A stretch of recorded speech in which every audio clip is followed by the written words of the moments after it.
So, the fateful days.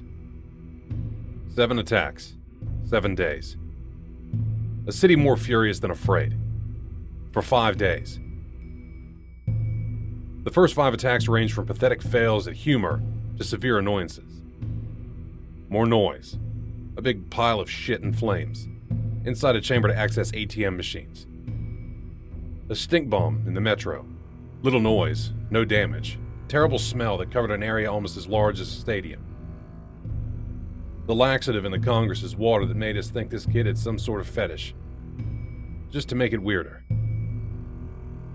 Maybe you still remember how hard we laughed when we learned about that stunt with the paint on the glasses at the fire station and the punk hair on the dog's head. All of that, I'll admit, was kind of amusing, at least on TV. It was probably a nightmare for the people that worked in those places. Can you imagine their faces when they discovered that they were the lucky ones?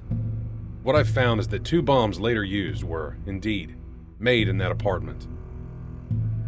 Law enforcement has confirmed that they found chemical trails that match those used in the attacks. Up until the last day, Richard and others were visiting that place, as they'd done for quite some time, except during the last week, the week of the attacks. Then it was just Richard, and no one else. The image on one of the pillars was confirmed as an occultist sigil. It comes from the Babylonic tradition and appears in a grimoire named Necronomicon. To add insult to injury, Lovecraft aside, the book was published some decades ago, and its magic works with some deity called Marduk, which is one of the oldest in recorded history. And that's why I insist, and I will keep insisting, that nothing of this should be called satanic. Satan has nothing to do with this, not only because humans committed the crimes with their very own hands, but because his name appears nowhere. And in fact, Satan is a very recent word, at least compared to the Babylonian Marduk. The bomb went off in the nursery at 9:32. You all know the rest. We didn't laugh after that.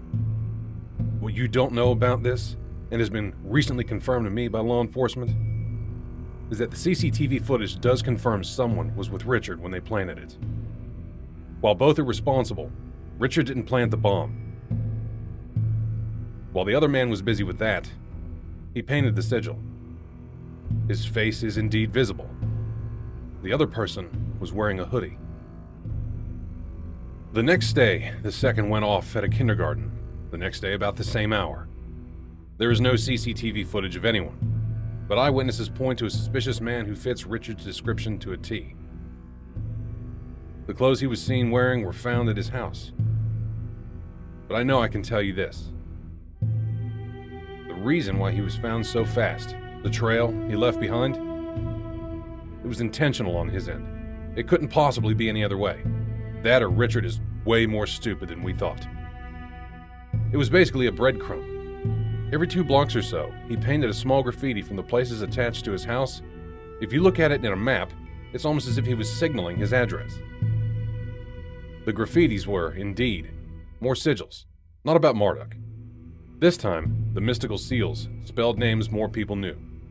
Raziel, Gabriel, Michael, Raphael, Uriel, Sachael, Metatron, heavy hitters from heaven, angels and archangels.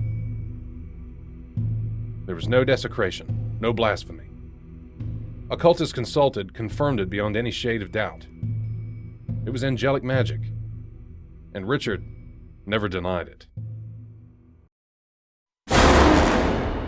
For another story, tune in next Tuesday.